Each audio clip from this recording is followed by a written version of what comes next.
Welcome to the MuseCast, where we squeeze every last drop of inspiration out of Sunday's sermon. Well, hello and welcome, everyone. Happy Tuesday. Dan Kent, Shawna Boren. You're not Shawna Boren. I know Shawna Boren does not sound like that. You're an imposter. Who are you? I am an imposter.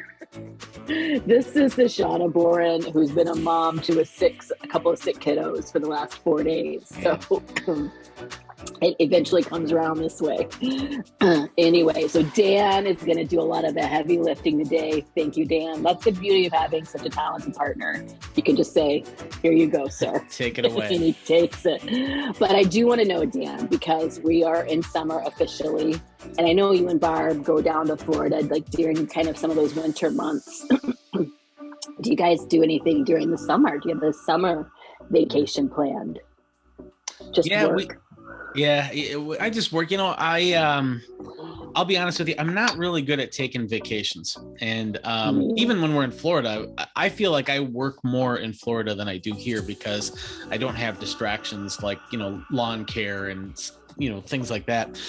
However, so this summer we do a couple things. On July 3rd, we go to Stillwater the day before the July 4th, because July 4th in Stillwater is like this little quaint little town here in Minnesota, and it's actually where Shawna lives. So it is. Yeah, and it's like the little river town, and it kind of tumbles down the hill toward the river, and there's like these antique stores, and it's just a really great place to go on a date. And but July 4th is crazy town there. I mean, it's like you have to park 10 miles away, and forget that. So July 3rd, though, is a little less busy. So we go then. And so that's the one kind of, ritual that we do in the summer. And then we will go to a cabin for a couple days and hope to hear the loons on the lake. And but other than that, we're really bad at taking pure vacations. Yeah. However, I should say this is like breaking news. In March of 2023, it will be our 10-year anniversary, and I think we are going to take a little cruise or something like that. Yes, it'll be fun. Finally, we're going to get you out on a boat. Yeah, that's right. Yeah. How about you? Are you doing any summer vacations? We had thought we were going to rent a cabin up north for about a week, and then, of course, silly mom, I made those plans without talking to my kids about their schedules. And so it's not going to work. So what we will do, first of all, is we'll take a couple weekends up, go up north, because I just love doing that so much. And I have to eat hungry hippie tacos, and I haven't had those in like a year. So I need to get up there for that. And then the world's best donuts are up in Grand Marais. So 2 places in Grand Marais I have to get to, and they're both food related. Yes. And then I'll feel like I've had a vacation. But like you say, like even if when I'm on vacation, I still work and I do the things, because a lot of the things I do, I enjoy. So I don't want to miss them. Yeah. So, but then we do have to do a few college visits, because number 2 is going to be a senior this next year. So. Wow. That's amazing. 2 college kids. That's pretty cool. I know. So all right, Dan, before my meds kick in, we should probably get going on a tale of 2 trees. Yeah. A tale of 2 trees. Yes. That's right. Yeah. And I almost said a tale of 2 cities. See, I'm starting to get loopy already. Yeah. A Tale of 2 Trees from Greg. You've got the summary. You've got some talking points. I may throw in a couple of questions, but heavy lift it, man. Go. Thank you so much. Let's go. Greg, we're continuing our series Cross-Examination, and which, as we're going through here now, you can kind of hopefully see that it's kind of a play on words there, where in the court, a cross-examination is where a person basically judges the person on the witness stand, and so cross-examination is largely about judging other people in sort of a deep way.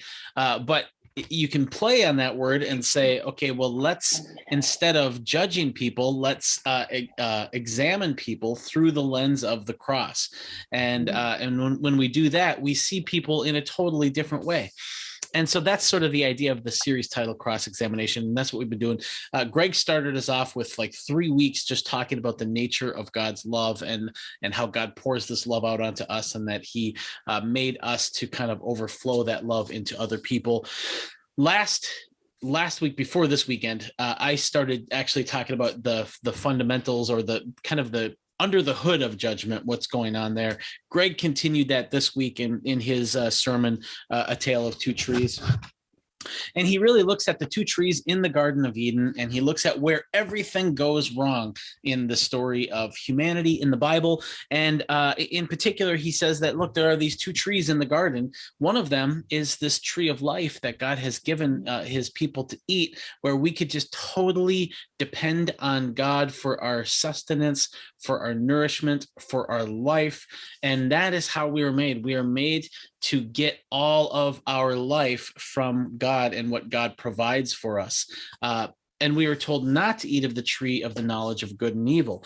And so Greg talked about, why not? It seems like the knowledge of good and evil is a good thing, but it's not in this context, because in the context where we're not depending on God for our life, we use our assumptions about others, what we think is knowledge of good and evil, to kind of suck life from others and to get one up on others. And that's where we sort of go wrong. And so Greg talked about how, he says this. I love this quote. This is such a great quote. I don't know if it's t-shirt worthy, but it's a pretty darn good quote. God says to humanity to be like me in how you love one another, but don't be like me in what you know. Don't take my role as God. In fact, Greg didn't talk about this in the sermon, but there is this point where Moses says, what, I'm not going to judge you. I'm not God. And that's sort of like, that's the spirit that God wants from us. It's like, look, I'll do all sorts of things that God has made me to do, but judging is not one of those things that I was made to do. And it becomes nuanced. It becomes kind of complex, because there are times when we are also told to pursue good and evil, and to know good and evil, and to it appears like we're supposed to judge one another. And so Greg makes this distinction between krino and kate krino, and or krino. It's pronounced, I've heard it in a couple different ways, but krino and kate krino.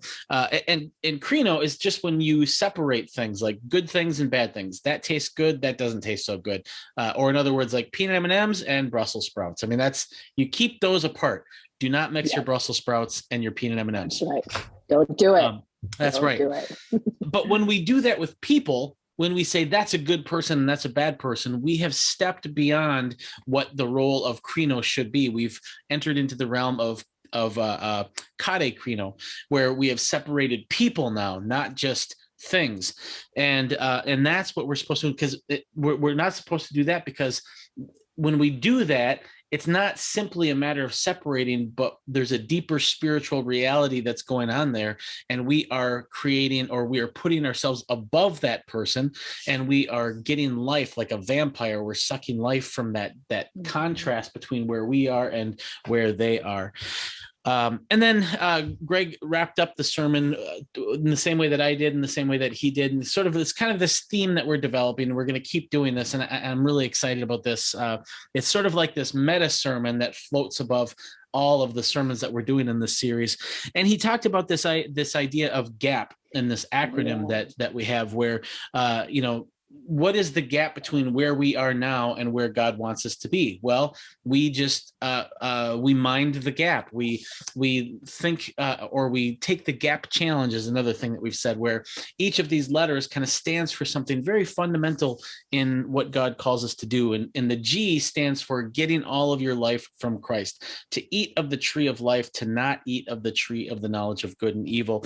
To agree, the A stands to agree with God that every everyone that we encounter has unsurpassable worth. And so we love other people. And he has this other quote that I really like, is that this love is a verb, and we do the verb of loving so that we can become the noun of love.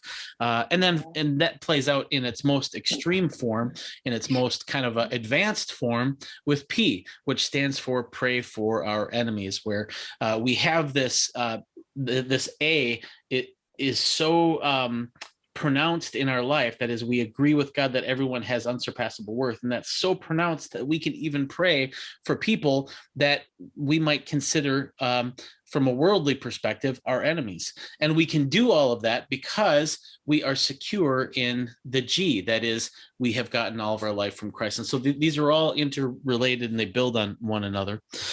So that was the sermon, and that's my summary. And I love this series, and Greg had a lot of energy and just a lot of fire for it, and that's always fun to see. What did you think of it?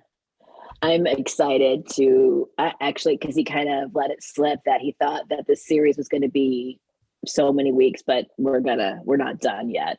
And right. I know, like, from a logistics and a planning standpoint, that can get a little but I love it, because I just feel like it means we're diving in deeper, and we're going to squeeze every last bit of juice from this fruit. That's which right. I think it's cool. I was thinking as I was listening to the sermon, like, seriously, man, I'm so glad I'm not God. It would be exhausting. Like, just think of all the ways in which you just, without even thinking about it, judge things to be good, bad, worthy, not worthy. Just think like something ticks you off, you can't stand it or whatever. Like, just think of like the running dialogue in your head. We are just not meant for that. And God in his loving kindness knew that. And he said, don't try to be me in this place. You want to be like me? Love. That's how you can be like me. And so I just think that was a great reminder. And I'm going to keep my comments short because no one needs to listen to this. But two things I wanted to ask you about, Dan, and get you to kind of unpack a little bit. And one of them you already did when talking about the different, like, separating things versus separating people. But I do know we've gotten questions about, okay, can you flesh out a bit more about the difference between judgment and discernment? Because Greg did mention that, like, yes, it is necessary to discern things, both physically and spiritually. That is, like, necessary, but that is different than judgment. So if you can unpack that. And then the second thing, and then you can answer them whichever way you want. The second thing is, and this kind of ties back to your sermon last week about hierarchy. And we did get a question about this. And actually the group that I'm in on Monday nights talked about it too. Like, so then if we're saying no hierarchy, then in the kingdom, like, what is there? For instance, I know the question that we got emailed in, the guys, Kevin said, the first shall be last, the last shall be, like, is it that hierarchy? So what does that look like in the kingdom? But then in the everyday real world, we're all a part of systems. We have jobs, we have people that we have to report to. We have rules that we have to obey. And so I think maybe if we could flesh out hierarchy in the kingdom versus how we function within that on the earthly realm, would be helpful. Yeah. Did I give you too much at once? No, that's good. No, we've been getting this feedback so much that I'm familiar with it, where I think I can kind of run with it a little bit. The first thing is, when you look at the passage, Matthew 7, the first few verses, do not judge or you'll be judged. In the same way that you judge others, you'll be judged. The same measure you use will be used against you. Don't get obsessed with the speck of dust in your neighbor's eye when you've got a plank in your own eye. And so all of this stuff about, it's just ridiculous to judge. But then right after that, Jesus says, do not give dogs what is sacred. Do not throw your pearls to pigs. And so, whoa, wait a minute. Hold on a second. That sounds like, if I were to call somebody a dog or a pig, that would sound like I was being very judgmental of them. And so, like, it seems like Jesus is being hypocritical here. But I don't think he is, because we read in that tone, the tone, we bring the tone to the text. I don't think that's the tone that he's using here, but it illustrates this difference between judging and discerning. The reason why you don't give give what is sacred to dogs is because what he's talking about here is that like, let's say, think of it this way: if you were to like I make these pizzas, they're kind of vegan pizzas, and this may be gross to a lot of people, but they're delicious. Trust me, they're so good. You take like a bread round, those flat little bread rounds, and you open it up, and so you have two, a top and a bottom, and you turn it upside down so that the inside is facing up, and then you toast it, and then you put a thin layer of roasted red pepper hummus on there. And then you put some nutritional yeast on there because it kind of tastes like cheese. And then you slice avocado on there. And then you put just a sneeze of lemon poppy seed on there. And then you do like a peach salsa over the top of that. And it is so good. And it takes a long time to make these things.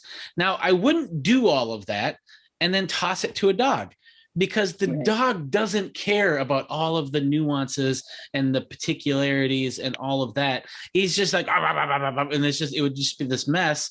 And then like, if I gave him that, or if I gave him like a chunk of bologna, they wouldn't be able to discern the difference there. Yeah. And so this is what Jesus is saying here is he's like, look, if you have this very nuanced, careful teaching, some people just aren't going to be able to receive that. Don't waste your time on people who are not ready for it yet. But that's not judging them. That's just judging what is a good teacher. What does a good teacher do? A good teacher is aware of where their students are, aware of where their audience is at. What Jesus is demonstrating here in this verse about do not give dogs what is sacred and do not throw your pearls to pigs isn't judging people. It is discerning as a good teacher. How do I teach? How do I bring all of this work that I've done in my pursuit of God? What do I do with that in relationship to others? So it really kind of reveals our tendency to judge people, that we would read this verse in a judgmental way, like you calling them pigs. It's like, well, yeah, that's what we think, because that's what we do. That's our inclination. And so I think the discernment thing is very much different, and we are called to discern on that level. We're not called to be fools on that level. Did you have a response to that before I go on to the next? Yeah, I think that's helpful to know. I think that discernment is something that we are given by the Spirit, because we do need to. Sometimes it's for safety, sometimes it's for health. There is a million and eight reasons plus why we would need discernment, and it's good to make that differentiation between. And I think it's so hard for us because, like you said, we bring our tone to text. We bring our knowledge to text. We bring the way we're wired to text. And so we assume that Jesus is saying things out of our tone, and he's just not. And sometimes it's so hard for us to even fathom that he would say something like that and mean something totally different than what we would assume. So I'm really glad that you made that distinction, because that's actually wisdom. Right, to recognize audience and recognize where they are, recognize what will benefit them is in regards to teaching. So I thought that was a really great distinction. Yeah. But listen, folks, we're not saying throw discernment out the window. You need discernment. Like, oh my gosh, we wouldn't make it 3 minutes in the world if we weren't discerning. That's right. Yeah. It could be really dangerous really quick. Yeah. There's this other verse too that I keep coming back to. It's in 1 Corinthians 4.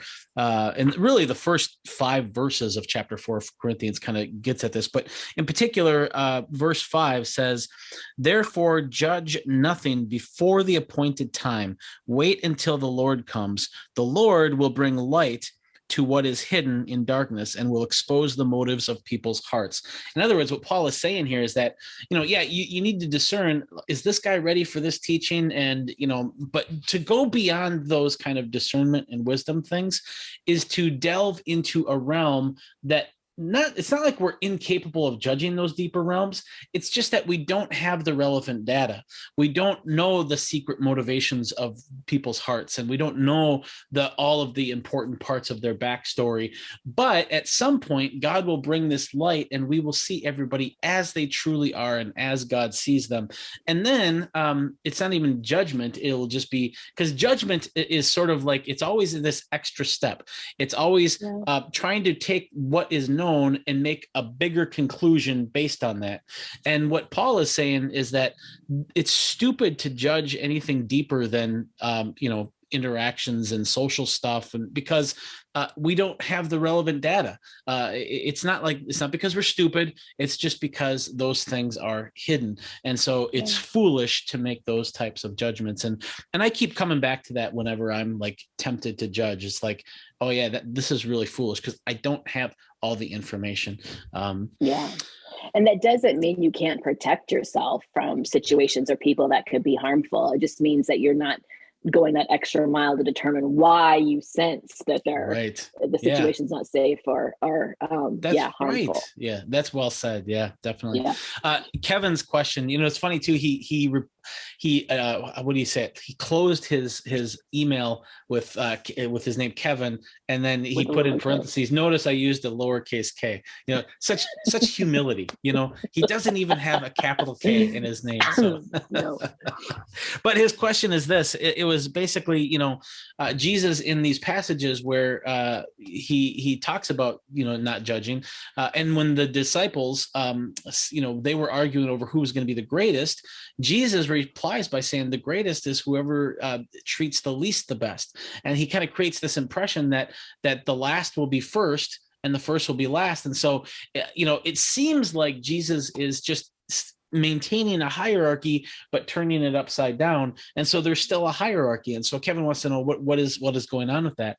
And that on one reading, I could see why that might be the conclusion, but I think what's going on there, when you look at all of Jesus's teachings, when he says, you are all brothers and sisters, you only have one master, and you are all the same. And then when he comes back and says, the last will be first, the first will be last. I think what he is doing there is that's another way of saying that you're all equal. If the first is last and the last is first, well, then that's kind of another way of saying you are all equal. But in particular, I think that even though we are all brothers and sisters, our tendency and our great danger is to feel superior to others. That is our biggest risk. And that is the risk that both Jesus and the Apostle Paul goes after. And so Jesus says, if you want to be the greatest in the kingdom, serve the least. If you want to be the greatest in the kingdom, serve one another and put yourself, in a subservient position to one another. The Apostle Paul says, I consider myself the worst of sinners. And you notice all of that. You can't literally be the worst of all sinners, or we all can't be the worst of all sinners. Mathematically, that doesn't make sense. Right. Because if I'm the worst of sinner, Paul says, think of yourself as the worst of sinners. Okay, I will. Okay, now if Shawna thinks of herself as the worst of sinners, well, which one of us is the worst of sinners? We can't both be. And so mathematically, it doesn't make sense. But as a spiritual tactic to fight against our tendency to inflate ourselves over others, it's brilliant. It's a really good way to fight against that significant danger. And so I think it's a good practice. But in reality, I think we are all brothers and sisters. We are fundamentally unsurpassably equal. The other part of this question, Shawna, that you brought up was this kind of like we live in a society where we have different, functions and roles, and I think that's good and right. I mean, we have, in every level of society, we've got high school graduates, then we've got college graduates, then we have people with master's degrees, and then we have people with PhDs, and now there's actually programs for people who have PhDs who want to go even further. And I think one of them is called a chancellor's degree or something like that. In baseball, you've got the major leagues, you've got the minor leagues, you've got the AAA, and you've got the AA, and you've got all these different levels. And in the hospital, you've got psych associates. That's what I did for a long time. And then you've got nurses aides who are kind of below the psych associates. And then you've got the nurses, and you've got the doctors, and it's like there's nothing wrong with that. In fact, if I go to the hospital and I've got a pen stuck in my eye, I want the doctor to see me. I don't want the nurse's assistant to see me. I want the doctor to take care of this. And so we have a system there for knowing who has more competence in this given area.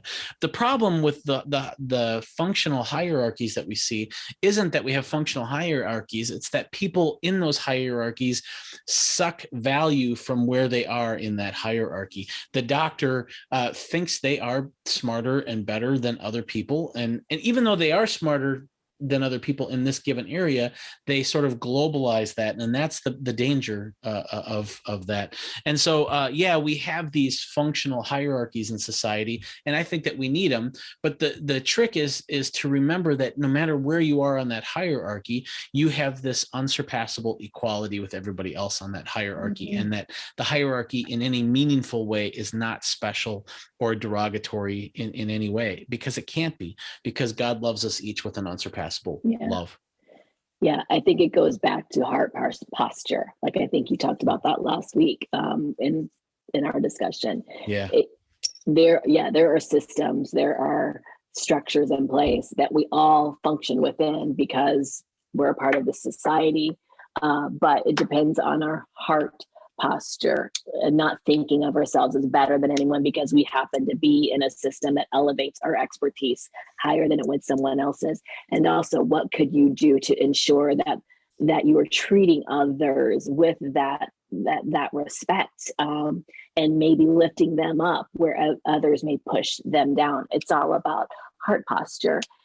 Interestingly enough, like even within families, within generations, it is not wrong or bad to respect or have reverence for. It's not to have reverence for like an older member within the family, just to honor their wisdom and to respect that. But again, it's a heart posture thing that we can take into everything that we do, because whether we like it or not, we are a part of systems. We are a part of structures, family structures, work structures, neighborhood structures. And so how do we navigate that with the heart that would see everyone, including ourselves, as having unsurpassable worth? While we're getting our life from Christ, we're not threatened by someone else's power. We are able to stand up in confidence to say, no, I have value too. And guess what? So does he, so does she, so do they, and like lift everyone up. So yeah, well, that's good. That's my thought on that. Dan, do you have any? This is not nugget time. This can be nugget time, but I wanted to give you opportunity to share anything else that from the sermon, or maybe tease out what's coming, even though we kind of can figure we know, but. Well, this weekend we actually have a Q&A this weekend, so it's going to be so it's going to be a different vibe. It's funny because this Q&A was supposed to be the last one, but it's clearly not going to be the last one. So we got a few more weeks yet. I think Greg will start to talk more about this idea of discernment and judgment as we go forward. And then I also, if I go again, I think I might end up doing one more in this series. I want to talk about being the recipient of judgment and being the recipient of discernment, and kind of talk about what does it mean to have a teachable spirit. Because I think, like, in my mind, I've experienced like wise people who have discerned something that I could be doing better, and being able to receive that. And I'm not always able to receive it. A lot of times I throw a tantrum and I don't learn anything. But when I am able to receive it, it has paid such huge dividends in my spiritual walk. And so I'll probably talk about that at some point before the series ends. Other than that, that's all I know. All right. So this is what I'm going to say. I'm going to give my nugget first. Okay. To give you a moment to get your nugget. But I would say, like, the beauty of a series is you don't take the sermons as individual silos, right? Like, these sermons they tie together. So if you feel like, wait, they haven't dealt with this, or I still don't understand that, hold on, because that's why we're continuing to talk about this. And that's why we're hovering over these sections of passages. So we have not said, honestly, we haven't said all that needs to be said in regards to love. We haven't said all that needs to be said in regards to judgment. We haven't said all that needs to be said in regards to gap. There are different facets that we can glean and pull out of these very same portions of scripture. So hang tight, and we're always learning, right? Like we're never like, boom, arrived. We're always learning. So that's what I would say. Stick in there, really hang tight. Yes, that's a good nugget. I think I would just reiterate I keep coming back to this First Corinthians passage, and it's really hard. But when Paul says that, withhold judgment until the appointed time, when God comes and shines his light on the hidden motives and the hearts of everyone, really. Because then we will see things for how they really are. And that implies that we're not really seeing everything for how it really is yet. And so I think my nugget would be simply to, when you feel this compulsion to judge on this deep level beyond discernment, when you feel that, to just say, oh, I don't know all the relevant data yet. It's not time yet. There might be a time, and that impulse that I have is probably good, but it's just not the right time yet.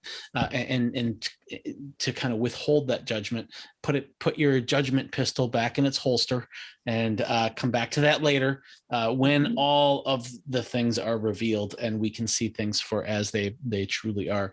I think that would be my nugget. That's a good one. Thanks, Dan. All right, you guys tune in this Sunday for the Q&A. You're going to turn in. I'm about to turn in. Oh my gosh. Tune in this Sunday for the Q&A that Dan just told you guys about. Send in questions if you have them, because it's just a good time to delve a little deeper into some of these things. Circle back though, because the series isn't over, and I hope we do get to hear from Dan again. I think we might, because it sounds like that would be a great thing about being the receiver of some of these things. Thanks for joining us. Thanks for sending in your questions. Thanks for your engagement in the chat. We really appreciate it all. Have a great rest of your week, everyone. Take care.